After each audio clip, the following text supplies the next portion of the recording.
Astro vastu का क्या approach है चाइल्ड बर्थ के लिए कि कैसे ये सारी चीजें देखी जाती हैं, कैसे इनको प्रिडिक्ट किया जाता है एंड कैसे इनकी रेमेडीज होती हैं? अगर सब कुछ ठीक है मेडिकली तो हम पहले रिव्यू करते हैं एस्ट्रो कि उनकी बर्थ चार्ट में प्रॉब्लम्स क्या है। इसमें 2-3 मेजर इश्यूज होते हैं। देखा जाता है कि क्या आपको पितृदोष तो नहीं है, क्योंकि पितृदोष होने का मतलब ये है कि आपके जो पितृ हैं आपसे नाराज हैं और वो नहीं चाहते कि आपका जो वंश है आगे चले। तो सर बेडरूम वास्तु का इसके अंदर क्या रोल आता है? क्या फर्टिलिटी को कैसे इम्पैक्ट करता है बेडरूम, बेड की कि प्लेसमेंट? आपके बेडरूम में जितने कम इलेक्ट्रॉनिक गैजेट्स होंगे उतना बेटर, चाहे वो आपकी हेल्थ हो, चाहे बच्चे की जनरेशन हो, कुछ भी हो। हाउएवर अगर बेडरूम की पहले प्लेसमेंट ही गलत है।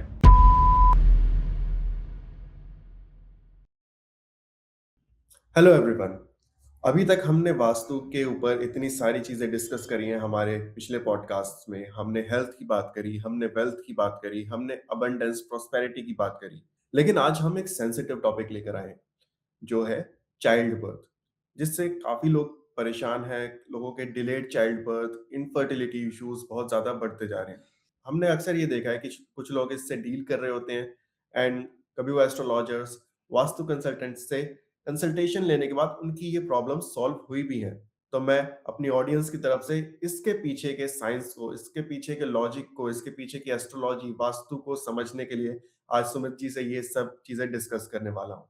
तो once again, sir, welcome back to another podcast. Thank you Shivam, thank you for having me, it's always a pleasure. कैसे हैं सर आप? मैं बहुत बढ़िया हूँ, आप कैसे हैं? बहुत अच्छा सर। जैसे मैंने बताया कि आज का टॉपिक हमारा काफ़ी एक सेंसिटिव टॉपिक है, जो कि infertility and delayed child birth का है। इट इज़ वेरी सेंसिटिव और इसलिए मैं थोड़ा-सा ऑडियंस से पहले ही कहूँगा कि एक तो ये कि we can't overtake replace medical science. So जो भी हम आज आपको बताएँगे that is based on the knowledge we got from the vastu shastra and during our learning. दूसरा इसमें ये भी है कि it is a sensitive topic because कई लोग कई सालों से ट्राई कर रहे होते हैं और उनके किड्स नहीं हो रहे होते हैं, उनकी फैमिली प्रोग्रेस नहीं हो रही होती है, तो काफ़ी इमोशनल और हताश हो जाते हैं इस चीज़ को लेके। तो मेरा रिक्वेस्ट यही है कि प्लीज़ इस पॉडकास्ट को सिर्फ़ एक इन्फॉर्मेशन के ज़रिए सुनिए और अगेन अगर आपको हेल्प चाहिए तो ये चाइल्ड बर्थ एक ऐसी चीज़ है जो बिना पर्सनल चार्ट, स्पेशली फीमेल के चार्ट को देखे बगैर इसका वास्तु या एस्ट्रोलॉजिकल एनालिसिस नहीं किया जा सकता। तो जो भी आज हम इन्फॉर्मेशन देंगे that is mostly generic and applicable to masses but not everybody. तो प्लीज़ इसको ध्यान रख के ये पॉडकास्ट देखिए। तो सर एस्ट्रो वास्तु का क्या अप्रोच है चाइल्ड बर्थ के लिए कि कैसे ये सारी चीज़ें देखी जाती हैं, कैसे इनको प्रिडिक्ट किया जाता है एंड कैसे इनकी रेमेडीज होती हैं? देखिए शिवम, मेरे पास अभी तक कोई इंडिविजुअल केस नहीं आया है इस चीज़ को लेके। लेकिन फिर भी जो मेरे को पता है मैं आपसे शेयर करता हूँ। पहले तो ये कि अगर आपको चाइल्ड बर्थ को प्लान करना है और आपको नहीं हो रहा है और आप उसमें वास्तु और एस्ट्रो को बैलेंस करना चाहते हैं, देखते हैं if that can help you और नॉट। तो उसमें उससे पहले जो इसके प्रीरिक्विजिट है कि you should be medically fit, right? इसमें देखिए 3 चीज़ें आती हैं। One is your capacity which is medically fit. Husband and wife both should be medically fit. कोई ऐसी फिजिकल प्रॉब्लम ना हो कि भई आपको बच्चा हो ही नहीं सकता। तो उसमें वास्तु भी या एस्ट्रोलॉजी भी कुछ नहीं करेगी, पहली बात। जी। दूसरा होता है इंटेंट। भई आज की डेट में बहुत सारे यंगस्टर जब शादी करते हैं तो कहते हैं भई 3 साल बच्चा नहीं करना, 5 साल बच्चा नहीं करना। जब आपने करना ही नहीं, तो मैं वास्तु में कुछ भी उपाय कर दूँ, राइट? वो कि कहाँ फलेंगे? जब आप प्लानिंग करके बैठे कि हमें 5 साल घूमना है, 6 साल घूमना है, तो वो चीज़ नहीं चलती। तो इंटेंट होनी ज़रूरी है, कैपेसिटी होनी ज़रूरी है, 2 चीज़ें। थर्ड चीज़ आ जाती है कि डिवाइन इंटरवेंशन। भाई आपके एस्ट्रोलॉजी में, आपके बर्थ चार्ट में, स्पेशली फीमेल के चार्ट में चाइल्ड का योग होना चाहिए, बच्चे का योग होना चाहिए और बच्चे कब हो सकता है वो पीरियड आपका स्पेसिफिक उसमें दिखता है, आपके बर्थ चार्ट में। तो वो अगर आपका एक्टिवेट है, तो फिर आपको बच्चा हो सकता है। अब भाई कोई मुझे आके बोले कि भई मेरे को हमारी शादी को हो गए 5 साल और हमें बच्चा करना है, हस्बैंड और वाइफ दोनों 40 प्लस हैं। तो it's not easy to get married unless you go for a medical intervention. Medical intervention में भी तभी वो हम हेल्प कर पाएँगे जब वो बर्थ चार्ट में दिख रहा होगा कि वो हाउस एक्टिवेट हो रहा है जो बर्थ चार्ट को डिक्टेट करता है। अगर वो एक्टिवेट है तो हम कहेंगे कि हाँ, this is a good time you can go for medical intervention. दूसरा एक चीज़ और है मैं इसमें बताऊँगा कि child birth in today's time is not like conventional child birth anymore. ठीक है? ओके। मैं आपसे क्वेश्चन पूछता हूँ। अब मुझे रिसेंटली पता चला आपकी शादी हो गई। Congratulations. Thank you so much. आपकी शादी हुई तो आपने मुहूर्त निकलवा के की या बिना मुहूर्त के की? मुहूर्त निकलवा के। तो कभी पंडित से पूछा कि मुहूर्त क्या होता है शादी का? नहीं। नहीं। तो शादी का जो मुहूर्त होता है ना, बेसिकली वो एक कपल के इंटीमेट होने का टाइम होता है, कि वो आपकी दोनों की कुंडली के हिसाब से ये it's a good time to start your family and life, ठीक है? तो अगर आप ड्यूरिंग दैट टाइम ये लोग कंस्यूमेट कर लेते हैं, आप रिलेशनशिप बना लेते हैं और आप एक बच्चा प्लान करते हैं from the beginning, it's a very good time to do that. Okay. लेकिन अगर आप उसको कहते हैं कि हम 3 साल बाद करेंगे, 4 साल बाद करेंगे, तो फिर वहाँ एक प्रॉब्लम आती है, एक इम्बैलेंस क्रिएट होता है और फिर वो अगली जो मैचिंग डेट आएगी, वो 10 साल बाद आए, 3 साल बाद आए, 5 साल बाद आए, किसी को नहीं पता। ओके। ठीक है ना? तो इसमें एक मैं एक जैसे अलग-अलग विद्या सीख रहे हैं हम भी टाइम टू टाइम, तो अब जैसे मैंने रिसेंटली भृगु नाड़ी सीखी, तो उसमें मेरे गुरु जो थे, उन्होंने कहा था कि भई आज की डेट में आईवीएफ वगैरह इसलिए ही बढ़ रहे हैं, क्योंकि लोग शादी से ज़्यादा बच्चा प्लान करने में लग जाते हैं, कि बच्चा अभी हमने करना नहीं। हुँ। अगर आप मुहूर्त के साथ मुहूर्त निकाल के शादी कर रहे हैं, then plan your family life from that day only. आप ये देखेंगे कि आपको 90% चांसेस है आपको कोई प्रॉब्लम नहीं आएगी। लेकिन जहाँ आपने उसे डिले किया, वहाँ आप आईवीएफ के डॉक्टर के चक्कर काटते रहोगे, तब जाके आपको 1 या 2 इटरेशन होगा। अनलेस आपके स्टार्स दोबारा वैसे आ गए, अलाइन हो गए, जैसे कि दोबारा एक साइकिल बनी, जो आपको एक बच्चे की या प्रेगनेंसी की तरफ लेके जा रही है। ओके। तो इसलिए इट्स वेरी इम्पोर्टेंट कि इंटेंट होना ज़रूरी है, कैपेसिटी होना ज़रूरी है, बैलेंस क्रिएट होना ज़रूरी है आपके एनवायरनमेंट में, आपकी बॉडी में और डिवाइन हेल्थ तो चाहिए। ओके। तो सर ऐसा हो सकता है कि कोई मेडिकली कंप्लीटली फिट है, जैसे आपने फर्स्ट क्राइटेरिया रखा था कि मेडिकली फिट होना चाहिए। तो कोई मेडिकली कंप्लीटली फिट है, उसके बाद भी उसके घर की एनर्जीज़, उसके प्लैनेट्स डिले कर रहे हो चाइल्ड बर्थ को। देखो, उसमें ना फिर जैसे सपोज़ करिए मेरे पास एक कपल आया और उसने कहा, we want to have a child, हुँ। Because I am not a doctor, so मेरा सिंपल क्वेश्चन ये होगा कि have you gone to any medical professional? वो कहेंगे हाँ, do they say that you are medically fit? They said yes. उसके बाद हम रिव्यू करते हैं, ठीक है? क्योंकि अगर किसी का बच्चा हो रहा है तो मेडिकली डॉक्टर के पास क्यों जाएगा? हुँ। उसको जाने की ज़रूरत ही नहीं है, वो तो प्रेग्नेंट हुए और बच्चा हो गया। तो अगर सब कुछ ठीक है मेडिकली, तो हम तो पहले रिव्यू करते हैं एस्ट्रो कि उनकी बर्थ चार्ट में प्रॉब्लम्स क्या है। इसमें 2-3 मेजर इश्यूज़ होते हैं। एक होता है कि क्वालिटी ऑफ योर स्पर्म्स और एग जनरेशन। तो उसके लिए दोनों हस्बैंड वाइफ दोनों के अलग-अलग चार्ट देखे जाते हैं। क्योंकि उसमें दिख जाता है कि whether you will have a good quality of sperm और गुड क्वालिटी ऑफ एग और नॉट, पहली बात। ओके। दूसरा उसमें फिर देखा जाता है कि क्या आपको पितृदोष तो नहीं है। ये पितृदोष होने का मतलब ये है कि आपके जो पितृ हैं आपसे नाराज़ हैं और वो नहीं चाहते कि आपका जो वंश है आगे चले। तो वो वहाँ पर एक पितृदोष आपकी कुंडली में क्रिएट होता है, स्पेशली फादर या मदर के में किसी एक में भी हुआ तो दिक्कत आती है, दोनों में हुआ तो ज़्यादा दिक्कत आती है। ओके। और उसके बाद अगर ये सब ठीक है या इसमें अगर हमें दिख भी जाती है कोई प्रॉब्लम, तब उसकी नोट कर लेते हैं और उसका फिर उसके हिसाब से वास्तु भी चेक करते हैं, ठीक है? 90% चीज़ें वास्तु में भी वही मिलेंगी जो आपकी कुंडली में है, अनलेस आपने वास्तु करा रखा हो, ठीक है? क्योंकि अगर आप बाय डिफ़ॉल्ट कोई घर लेने जाओगे, आपको घर भी वही पसंद आएगा जो आपकी कुंडली के हिसाब से दोष है, वो आपको घर में भी मिलेंगे। हुँ। तो हम इसमें फिर 3-4 चीज़ें देखेंगे, quality of your egg generation और your physical capacity in your vastu, पितृदोष, and third and most important thing is intimacy between couple. ठीक है, अब कोई कपल हमसे आके तो बोलेगा नहीं कि वी आर वेरी इंटीमेट और नॉट, और उसका कोई पैमाना भी नहीं है बातों में बात चेक करने का। हुँ। लेकिन उसमें क्या होता है कि हम वास्तु में दोष में इस चीज़ को बाय डिफ़ॉल्ट देखते हैं कि बगैर उसके बच्चा नहीं हो सकता। Unless there are some planets placement in your chart which says कि भाई इसमें तो मेडिकल इंटरवेंशन चाहिए और बच्चा मेडिकली असिस्टेंस या आईवीएफ के थ्रू ही होगा। आजकल एक नई चीज़ आ गई है सरोगेसी, तो सरोगेसी पहले तो ज़माने में होती नहीं थी। तो उसका तो मुझे कोई ज़्यादा आइडिया नहीं है और आई थिंक बहुत सारे एस्ट्रोलॉजर्स और वास्तु कंसल्टेंट्स को भी नहीं है, क्योंकि अभी वो रिसर्च फेज़ में है कि हम इसमें सरोगेसी कैसे देखें। हुँ। वहाँ एस्ट्रोलॉजी में एक थोड़े से कॉन्सेप्ट ये है कि सरोगेसी देखने के लिए आपको मरकरी भी देखना पड़ता है, कि Mercury is an X woman, right? क्योंकि सरोगेसी में आप एक्स वुमन को यूज़ करते हैं to to have a baby. Egg आपका होता है, स्पर्म आपका होता है, लेकिन जो आपकी जो कोख होती है, वो थर्ड पर्सन की होती है। तो इसलिए वहाँ पे मरकरी की प्लेसमेंट देखी जाती है, लेकिन this it is still under research in my opinion. Even though बहुत सारे वास्तु कंसल्टेंट्स और एस्ट्रोलॉजर बोलते हैं, मैं उसको मेरे मेरी स्टडीज़ अभी तक थोड़ा गैस वर्क ही चल रहा है उसमें, ठीक है? लेकिन अदर देन दैट या these are the criterias which you look at. अब आप इसमें पूछें कि भई इस आप ये तीनों दोष कैसे देखेंगे, ये तीनों चीज़ें कैसे देखेंगे? तो पहले तो मैं आपको बता देता हूँ कि रिक्रिएशन जो होती है, उसकी एक डायरेक्शन है, उसे कहते हैं ईस्ट नॉर्थ ईस्ट। अगर आपकी ईस्ट नॉर्थ ईस्ट बैलेंस्ड है, तो आपको रिक्रिएशन में दिक्कत नहीं होगी। और अगर फिर भी हो रही है, तो उसकी एक रेमेडी है, जो मैं एकदम आखिर में आपको दूँगा। पहले let me discuss all the 3 directions. दूसरी डायरेक्शन होती है पितृ दोष के लिए, वो होती है पितरों की, जो कि साउथ वेस्ट। तो उसमें हम 2 चीज़ देखते हैं, राहु की placement in your birth chart, specially in women's birth chart and imbalance in south west. And third जो डायरेक्शन होती है, वो होती है पर्सनल इंटीमेसी की, और वो होती है नॉर्थ नॉर्थ वेस्ट। तो अगर इन तीनों डायरेक्शन में कोई भी इम्बैलेंस नहीं है, जैसे टॉयलेट नहीं है, पहली बात, कोई एंटी कलर नहीं है, east north east is a air element, तो उसका एंटी कलर क्या होगा? येलो या white. Yellow, dark brown, white, grey.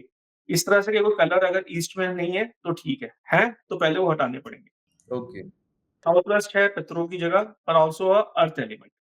तो वहाँ पे कोई टॉयलेट ना हो, है तो पहले उसको ट्रीट करो, या रिमूव करो या ट्रीट करो, पहली बात। अगर आपने ट्रीट नहीं किया, बच्चा हो गया, तो 90% उस बच्चे की अगर चार्ट में भी पितृदोष मिलेगा, पहली बात। ठीक है? इसका मेरा खुद का पर्सनल एक्सपीरियंस है, मेरे को भी पितृदोष है, मेरी वाइफ को भी पितृदोष है। जिस घर में मेरा बेटा पैदा हुआ था, उस घर में हम 1.5 साल पहले ही मूव हुए थे, और उस घर में भी साउथ वेस्ट में टॉयलेट थी, और मेरे बेटे को भी पितृदोष है। अच्छा, ठीक है? हाँ, और मैं जिस घर में पैदा हुआ था, वहाँ पे भी साउथ वेस्ट में टॉयलेट थी, वहाँ पे भी पितृदोष हुआ मुझे। ठीक है? तो मेरी सिस्टर भी वहीं पैदा हुई थी, तो उसको भी पितृदोष है। तो उसको हल्का है, मेरे को ज़्यादा है। और मेरे ब्रदर थर्ड जो मेरे ब्रदर हैं, वो कहीं और हुए थे, तो उनको नहीं है। ओके, हाँ, तो this is how strongly I correlated in my own family. ठीक है? तो और ये चीज़ अब मैंने अपने बेटे में भी देखी, और जब हमें वास्तु का ज्ञान हुआ, तो रियलाइज़ हुआ कि how strongly vastu is targeting you, और कोरिलेटेड टू योर कुंडली। आप कहाँ पैदा हुए, कहाँ रह रहे हो, वास्तु उसका इम्पैक्ट बहुत ज़्यादा आता है उसपे। और हमें साउथ वेस्ट का भी बैलेंस देखना है वहाँ किचन ना हो, देखना है वहाँ पे आपका ब्लू कलर ना हो, ग्रीन कलर ना हो, व्हाइट कलर ये ब्लैक कलर ना हो, ये भी देखना है। जो फिर थर्ड डायरेक्शन आ जाती है, वो होती है north north west, that is a water element. North north west में आपका कि रेड कलर ना हो, टॉयलेट ना हो, किचन ना हो, और आपका क्या कहते हैं येलो कलर ना हो। ये सब चीज़ें, जब तीनों चीज़ें हमने देख ली और हमने कुंडली देख ली, अगर कोई इम्बैलेंस है उसको दूर किया, फिर हम क्लाइंट को बोलते हैं कि आप जाइए, आप ट्राई करिए। अगर हम उनका चार्ट देख के बता देते हैं कि भई ये पीरियड आपके लिए आइडियल है, आप इस पीरियड में ट्राई करेंगे। अगर आपको उसमें दिख रहा है कि मेडिकल इंटरवेंशन की ज़रूरत है, तो ये भी बोल देते हैं कि हो सकता है आपको आईवीएफ की ज़रूरत पड़े, हो सकता है आपको डॉक्टर की मेडिसिन्स की ज़रूरत पड़े। फिर आप कराएँ। तो ये चीज़ें आपको करनी पड़ती है कई बारी, और यही स्टेप मैं फ़ॉलो करता हूँ। बट इसके अंदर because it's a very personal thing, हर एक बंदे का बर्थ चार्ट अलग होता है। तो मेरी हाथ जोड़ के लोगों से विनती है कि पहले तो कोई भी अगर आप रेमेडी कर रहे हैं, तो मेक श्योर कि आप अपने बर्थ चार्ट के हिसाब से कराएँ, और किसी प्रोफेशनल एस्ट्रोलॉजर या एस्ट्रो वास्तु कंसल्टेंट को ही लें। तो सर बेडरूम वास्तु का इसके अंदर क्या रोल आता है? क्या फर्टिलिटी को कैसे इम्पैक्ट करता है बेडरूम, बेड की प्लेसमेंट या फिर बेडरूम में मिरर्स या कोई इलेक्ट्रॉनिक गैजेट्स ऐसी कोई चीज़ इम्पैक्ट करती है?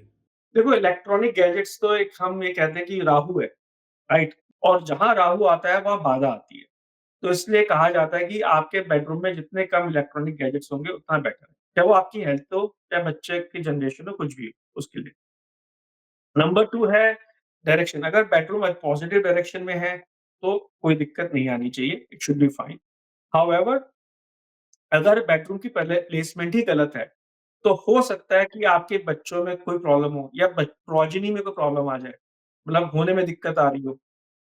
लेकिन अगर आपके बर्थ चार्ट में है और बाकी सारी चीज़ें पॉज़िटिव है, specially east, north north west and south west, तो आपको दिक्कत आएगी भी, तो फिर भी प्रॉब्लम ज़्यादा लंबे तक नहीं रहेगी, क्योंकि वो सारी चीज़ें बैलेंस्ड है, ठीक है? लेकिन अगर आप उसको भी ठीक कर लेंगे, तो और भी ईज़ी हो जाएगा।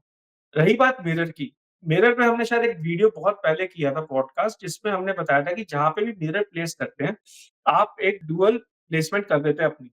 सपोज़ करिए मैं यहाँ बैठा हूँ, मेरे से जो दीवार है वो 10 फुट दूर है। ठीक है? और वहाँ मैंने मिरर लगाया। तो इस समय मैं आपके सामने भी बैठा हूँ, और because of that mirror I am sitting around 10 to 15 feet away from this point of where I am sitting right now. तो ये जो डायरेक्शन है जहाँ पे मैं बैठा हूँ, ये आती है ईस्ट साउथ ईस्ट मेरे घर में, मेरे ऑफिस में। और जहाँ वो दीवार है वो आती है डायरेक्शन ईस्ट नॉर्थ ईस्ट। 2 अलग-अलग डायरेक्शन हो गई, राइट? तो दोनों के अलग-अलग इम्पैक्ट आएँगे। ईस्ट साउथ ईस्ट के अपने नेगेटिव पॉजिटिव इम्पैक्ट होंगे, ईस्ट नॉर्थ ईस्ट के अपने पॉजिटिव नेगेटिव। प्लस ये देखना पड़ेगा कि वो डायरेक्शन मेरे चार्ट में कहाँ है, तो मेरा बेड मेरे चार्ट के हिसाब से सही लोकेशन में है या नहीं, वो भी देखना पड़ेगा। तो अगर ये सब चीज़ें हो गई, तो आपके बेडरूम में कोई प्रॉब्लम नहीं है। सिर्फ 3 चीज़ें ध्यान रखनी है, आपके चार्ट के हिसाब से ठीक हो, अगर मिरर लगा है तो रॉन्ग प्लेसमेंट ना कर रहा हो मिरर आपको। थर्ड ये कि आपके बेडरूम में कोई इम्बैलेंस ना हो, कलर वाइज़ या एलिमेंट वाइज़। तो सर जैसे अभी आपने अपनी कुंडली का एग्जांपल दिया था कि कुंडली में पितृदोष है, सेम ही चीज़ आपके घर के वास्तु में भी मिलती है। तो एक कपल की जो कुंडली है, वो उनके घर के वास्तु से कैसे कोरिलेट करती है, जो दिखाती है कि भई इनके फर्टिलिटी में या फिर चाइल्ड बर्थ में कुछ प्रॉब्लम्स होंगी? देखिए, पहले तो मैंने आपको बता दी कि भई अगर पितृ दोष है तो साउथ वेस्ट में आपको प्रॉब्लम आ सकती है, ठीक है? दूसरा जो नॉर्थ नॉर्थ वेस्ट है, that is a direction of mercury. अगर मरकरी आपका गलत जगह प्लेस्ड है, तो नॉर्थ नॉर्थ वेस्ट डायरेक्शन में कुछ ना कुछ आपको हो सकता है वास्तु दोष दिखे।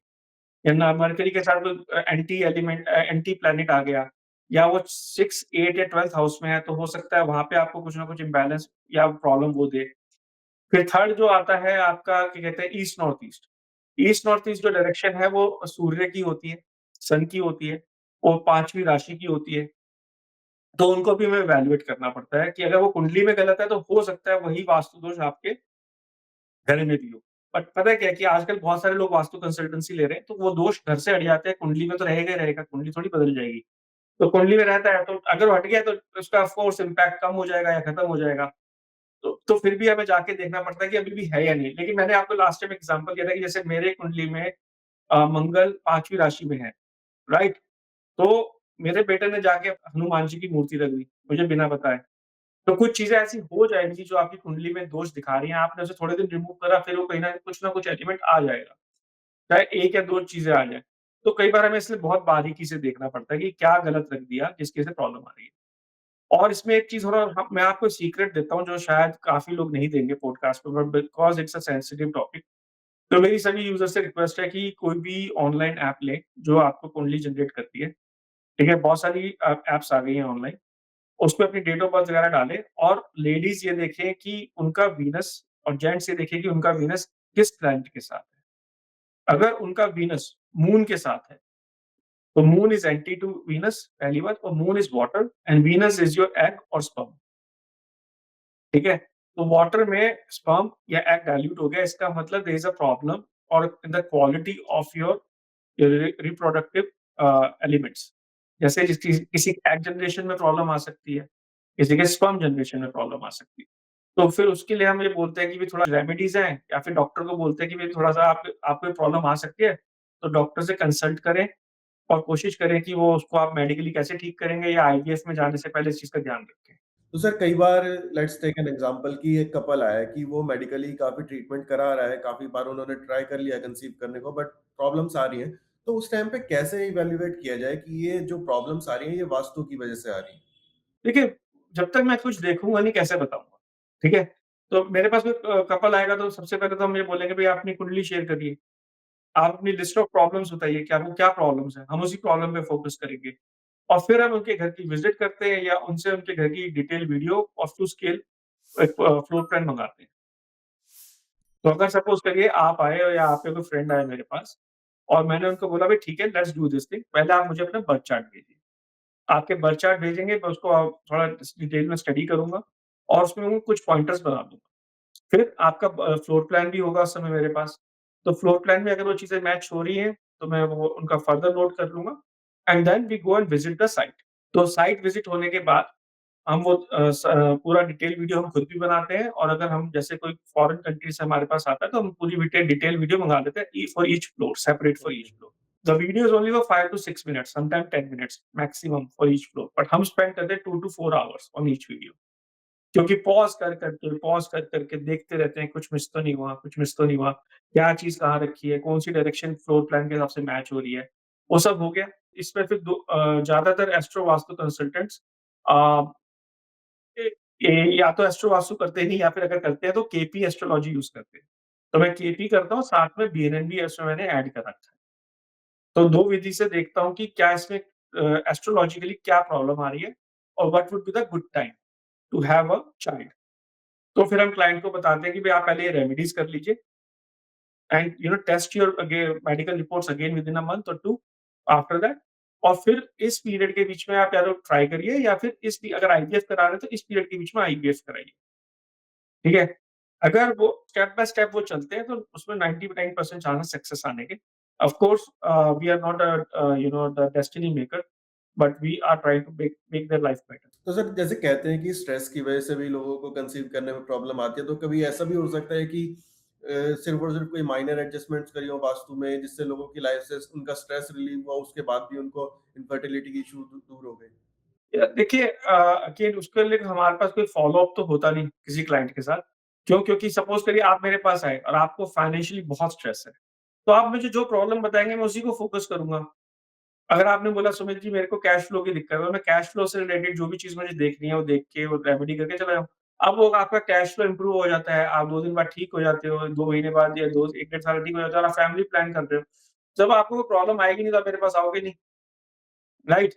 आप सपोज़ करिए आप कैश फ्लो की प्रॉब्लम लेके आए, मैंने कैश फ्लो ठीक कर दी, लेकिन अभी भी कुछ इम्बैलेंस ऐसे बने हुए हैं जो आपको फैमिली लाइफ स्टार्ट करने में दिक्कत करेंगे, तो फिर आप आओगे दोबारा, राइट? हमारा इंटेंशन ये नहीं होता कि हम वो जानबूझ के छोड़ दें, कभी भी ऐसा नहीं होता। हमारा इंटेंशन ये होता है कि आपको वास्तु तभी कराना चाहिए, स्पेशली अगर आप जिस घर में अभी रह रहे हैं उसमें रहना चाहते हैं, तभी कराना चाहिए जब आपको कोई प्रॉब्लम हो। अगर आपको कोई प्रॉब्लम नहीं है तो मैंने कई क्लाइंट्स को बिल्कुल मना कर दिया, जबकि मुझे तो फीस मिलनी है, मुझे तो कोई नुकसान नहीं है ना। अगर आप मुझसे वास्तु कराते हो मुझे तो फीस मिल रही है ना। तो मेरे को ये है कि अगर आपको प्रॉब्लम नहीं तो मैं उस चीज़ को क्यों छेड़ूँ, जो आपके लिए बैलेंस्ड है ऑलरेडी। मैं क्यों प्रकृति से ऊपर उठकर बोलूँ कि नहीं मैं तो ये करूँगा, राइट? तो मैं इसलिए वो नहीं करता। मेरा इंटेंशन पैसा कमाना नहीं है यहाँ, मेरा इंटेंशन है यहाँ पे क्वालिटी सर्विस देना। तो मैं चाहे कम क्लाइंट्स लूँ, लेकिन अगर आप आए, अगर आपको आप प्रॉब्लम मुझे बताओगे कि आपको प्रोजेनी में प्रॉब्लम है, तो मैं प्रोजेनी को देखूँगा। आप कहोगे कि मुझे फाइनेंशियल प्रॉब्लम है, हेल्थ प्रॉब्लम है, मैं उसको देखूँगा। अब उसके बाद आपका स्ट्रेस कम होता है, आप जाके you are successfully starting your family life, that's a good thing, right? Nobody is complaining about it, and nobody is gonna come for me that if they have a good family life already. नहीं, हमारे पास तो लोग तभी आएँगे जब किसी को दुःख होगा। जैसे हम भी तभी जाते थे पहले एस्ट्रोलॉजर्स के पास, वास्तु कंसल्ट करने, हमें दिक्कत होती थी। मैंने एस्ट्रोलॉजी और वास्तु में तभी क्यों कूदा? मैं किसी की हेल्प करने के लिए नहीं कूदा, इसे प्रोफेशनली अडॉप्ट करने के लिए नहीं कूदा। मैं अपनी लाइफ बेटर करने के लिए कूदा। मेरे को लगा कि इसमें मैं बहुत लोगों से कंसल्टेशन ले चुका, लेकिन मुझे कोई डेफिनिट आंसर नहीं मिल रहे हैं, right? So why don't I first do it for my self? Actually मेरे फ्रेंड के लिए करना था, उसकी हेल्प करते-करते मैं अपनी प्रॉब्लम देखने लग गया और फिर मैं इसमें चला गया। लेकिन अगर मुझे कोई प्रॉब्लम नहीं तो मैं भी नहीं चाहता। तो जब कोई प्रॉब्लम होगी तभी कोई हमारे पास आएगा और तभी हम हेल्प करेंगे। तो सर ये भी कहते हैं कि घर में एंसेस्टर्स की फोटो लगाना या फिर कोई नेगेटिव विजुअल्स रखना या कोई ऑब्जेक्ट्स ऐसे रखना, ये भी चीजें इनफर्टिलिटी पे इम्पैक्ट करता है, तो इसके पीछे भी कोई वास्तु लॉजिक है? नहीं, आई थिंक एंसेस्टर्स की फ़ोटो कहाँ लगाई है वो डिपेंड करता है। देखिए मैंने जैसे आपको कहा कि पितृदोष अगर आपके पास हुआ है, आपकी कुंडली में है या आपके घरों में है, तो वहाँ पे आपको प्रोजेनी में दिक्कत आ सकती है। तो पितृदोष ज़रूरी नहीं कि साउथ वेस्ट, अगर आपने पितरों की फ़ोटोज़ लेट्स से आपने साउथ साउथ वेस्ट में लगा दी या वेस्ट नॉर्थ वेस्ट में लगा दी जो कि नेगेटिव डायरेक्शन है, तो वहाँ तो आपको प्रॉब्लम आएगी ना, आपने ऑलरेडी खुद ज़बरदस्ती का पितृदोष क्रिएट किया हुआ है। या आपने पितृदोष दादा की, अपने पिता की वहाँ फ़ोटो लगा दी, जो आपके घर पे राहु में है।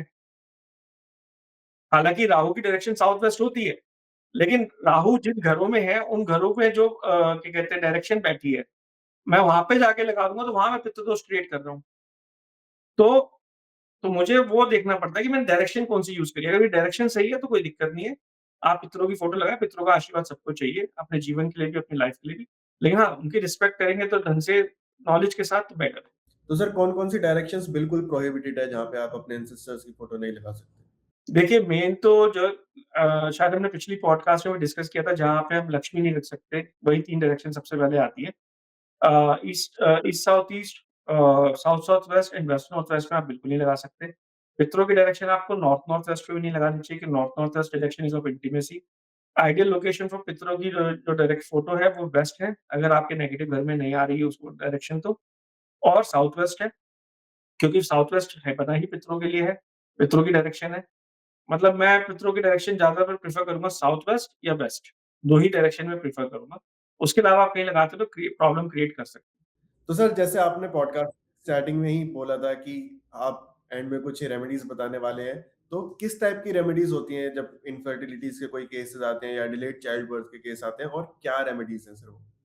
देखिए सर, मैं 3 टाइप की रेमेडीज़ रिकमेंड करूँगा और इसके अंदर मोस्ट लाइकली आपको रिज़ल्ट्स मिल सकते हैं अगर आपकी बाकी सारी चीज़ें बैलेंस हैं और आपकी कुंडली में कोई और प्रॉब्लम नहीं है।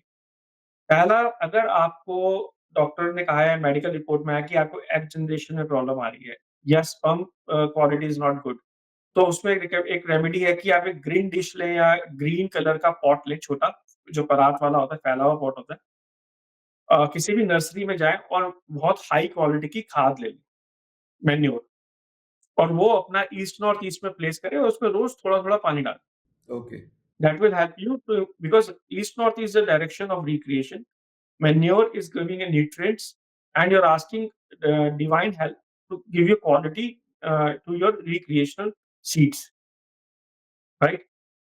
So that is one thing. Number 2, जो रेमेडी होगी वो होगी कि नॉर्थ नॉर्थ वेस्ट को जरूर बैलेंस करें। नॉर्थ नॉर्थ वेस्ट बहुत जरूरी है बैलेंस होना, क्योंकि अगर कपल में इंटीमेसी ही नहीं होगी तो वो एक नई लाइफ कैसे क्रिएट करेंगे। हुँ। और थर्ड, कि अपने साउथ वेस्ट को अच्छे से बैलेंस करें, कोई टॉयलेट ना हो, किचन ना हो, एंटी कलर्स ना हो। अ, अगर टॉयलेट है तो उसको येलो टेप से ट्रीट करें। अ, अगर आपका गेट आता है साउथ वेस्ट में तो उसको येलो कलर से ट्रीट करें। एंट्रेंस, कईयों की एंट्रेंस गलती से साउथ वेस्ट में आ जाती है, तो वो भी ट्रीट करना ज़रूरी है to have a better family life. और अगर आपके पितरों की फोटो है तो साउथ वेस्ट में लगाएँ, वो बेटर है। साउथ वेस्ट में अपनी फोटो ना लगाएँ इंडिविजुअल, पूरी फैमिली की फोटो लगाएँ। ठीक है। तो सर क्या इसमें प्लांट्स का या फिर क्रिस्टल्स का भी कोई कनेक्शन होता है? जैसे हमने वास्तु रेमेडीज़ में कॉमनली सुना है कि यहाँ प्लांट्स प्लेस कर दीजिए या यहाँ प्लांट्स ना प्लेस कीजिए, या फिर क्रिस्टल्स या पिरामिड्स? बिल्कुल, आपने सही कहा, जैसे मैंने अभी थोड़ी देर पहले कहा था कि साउथ वेस्ट में इम्बैलेंस क्रिएट ना हो, तो अगर साउथ वेस्ट में किसी ने प्लांट लगा रखे हैं तो ऑटोमैटिकली इम्बैलेंस है। जी, क्योंकि plant as a air element which is anti to earth element, ये हमने एक जो पॉडकास्ट अपनी बनाई थी प्लांट पे, उसमें बताया था कि आप प्लांट यहाँ पे नहीं लगा सकते। जी। तो अगर आपके घर में आर्टिफिशियल प्लांट्स हैं या आपके घर में छोटे प्लांट्स हैं या आपने प्लांट से रिलेटेड कर्टेन्स, प्लांट के पैटर्न या पत्तियों के पैटर्न के कर्टेन्स, बेडशीट या सोफा कवर, ऐसा कुछ भी लगा रखा है, वो आपको हटाना पड़ेगा। That is creating a vastu imbalance in south west direction. ठीक है? तो वो आपको अगर बच्चा हो भी जाता है तो डिले करेगा या कुछ दिक्कत लाएगा, तब होगा। अनलेस आपके चार्ट बहुत स्ट्रॉन्ग हो या वास्तु दोष बहुत माइनर हो कि भई चलो एक पिलो पे आपका है, लेकिन दोष है वो। That will create some problem. That will enable you to eat some extra medicine, if nothing at all. और देखिए, ये चीज़ ना बहुत एक्सपेंसिव है। आईवीएफ वगैरह लोग करवाते हैं, 1-1 2-2 लाख डॉक्टर ले लेते हैं और उसकी भी गारंटी नहीं होती कि ये इसमें होगा। हो सकता है अगले अटेम्प्ट में हो सकता है उसके अगले अटेम्प्ट में हो। राइट? तो मेरी रिक्वेस्ट ये है कि भई इतना आप टाइम और पैसा और अपनी हेल्थ को स्पेंड करेंगे, इससे बेटर ये है कि पहले आप वो सब तो करिए, उसको मना नहीं कर रहे हम। लेकिन इससे बेटर ये है कि एक वास्तु बैलेंस घर भी बना लीजिए। उससे वो आपको ना ही आपके प्रोजेनी में हेल्प करेगा, बट आपकी हेल्थ, आपके बच्चे की हेल्थ और आपकी फैमिली के लिए भी एक अच्छा रहेगा। हुँ। अगर आप ये नहीं करते, कहते भी मैं इसमें बिलीव नहीं करता और मेरे को बच्चा नहीं हो रहा, तो ठीक है, इट्स योर डेस्टिनी। अगर आपको आज ऐसा लग रहा है, हो सकता है 2 साल बाद ऐसा ना लगे। लेकिन यही है कि वेस्ट साउथ वेस्ट में अगर आप प्लांट्स रखते हैं या पूरे साउथ साउथ वेस्ट से लेकर वेस्ट साउथ वेस्ट में आप प्लांट्स रखते हैं या कोई भी टॉयलेट आपकी इस डायरेक्शन में है, तो आपको प्रॉब्लम आएगी। ओके। तो सर अब फाइनली जैसे आपने बताया कि लोग ये सोचते हैं कि भई मैं बिलीव नहीं करता, या कुछ लोग हैं जो आईवीएफ की तरफ जाते हैं, उससे पहले उनको वास्तु कराना चाहिए। तो अगर कोई ये सारी प्रॉब्लम्स फेस कर रहा है एंड लेट्स सपोज़ कि वो अपना एक वास्तु कंसल्टेशन भी लेना चाहते हैं, तो आउट ऑफ फ़ियर वो कुछ गलत ना कर दें, तो उन लोगों के लिए आप क्या कॉशन देना चाहेंगे? क्या एक चेकलिस्ट देना चाहेंगे कि how they can start their journey? कैसे वो चीज़ों को एनालाइज़ कर सकते हैं, जज कर सकते हैं कि उनको किस पाथ पे जाना है? देखो, मैंने वैसे शुरू में कहा था शिवम आपको कि we can not be an alternative to medical science, ठीक है ना? It's an occult science. और अगर ओकल्ट साइंस की अपनी एक महत्वता है, लेकिन आज की डेट में मॉडर्न ज़माने में साइंस की एक अपनी मान्यता है और उसकी एक इम्पोर्टेंस है, उसको हम इग्नोर नहीं कर सकते और हमें करना भी नहीं चाहिए। अगर आपको मेडिकल हेल्प की ज़रूरत है, तो you have to go to the doctor. तो जैसे मैंने शुरू में कहा था कि first requirement for anybody who is coming for us for progeny is whether are you medically fit or not. If you are medically fit, तभी हम आगे ट्रीटमेंट या वास्तु बैलेंसिंग करते हैं, अदरवाइज़ कोई ज़रूरत नहीं है। कोई फ़ायदा ही नहीं है, मैं कुछ भी करूँ। हाँ, आपको वैसे कराना है, we can do it, but अगर आपको प्रोजेनी के लिए कराना है, तो पहले तो ये ज़रूरी है कि आप मेडिकली फिट हो। दूसरा, जो सबसे ज़्यादा इम्पोर्टेंट पार्ट है हमा as for astro vastu consult, it is going through your astro chart. अगर आपके एस्ट्रो चार्ट में वो टाइमिंग ही नहीं है कि अभी बच्चा होगा, आप लगे हुए हैं 2 साल से 4 साल से, पर आप आपके पास प्लैनेट्स की पावर ही नहीं है, तो मैं कुछ भी कर लूँ, वो नहीं हो सकता। तो इसलिए एस्ट्रो चार्ट देखना बहुत ज़्यादा ज़रूरी है। थर्ड स्टेज पे हम आते हैं आपके वास्तु पे, और जो भी वहाँ इम्बैलेंसेस हैं, इन 3-4 डायरेक्शंस में जो मैंने बताया, वो हटाते हैं। प्लस कौन-सी डायरेक्शन आपके लिए पॉज़िटिव है, वो आपको कैसे बूस्ट कर सकती है आपकी इन एनर्जीज़ को, वो फिर हम फर्दर देखेंगे। तो thank you so much sir, इतने सेंसिटिव टॉपिक को आपने इतना एक सटल और इतना सिंपल वे में एक्सप्लेन किया है कि आई होप कि जिन लोगों को भी ये सारी प्रॉब्लम्स आ रही हो, कहीं ना कहीं इन सब चीज़ों के बारे में हम सुनते रहते हैं, लोग सुनते रहते हैं, जिनको प्रॉब्लम्स आ रही होती हैं वो भी सुनते हैं, बट एक अंदर से डर रहता है कि भाई क्या ये सही बात है, क्या ये सही बात नहीं है। तो आई होप कि उन लोगों को एक गाइडेंस मिली होगी, एक पाथ मिला होगा कि कैसे वो नेक्स्ट स्टेप ले सकते हैं। तो thank you so much sir. Thank you, Shivam. I hope it helps, and thank you again for having me. It's always a pleasure with you.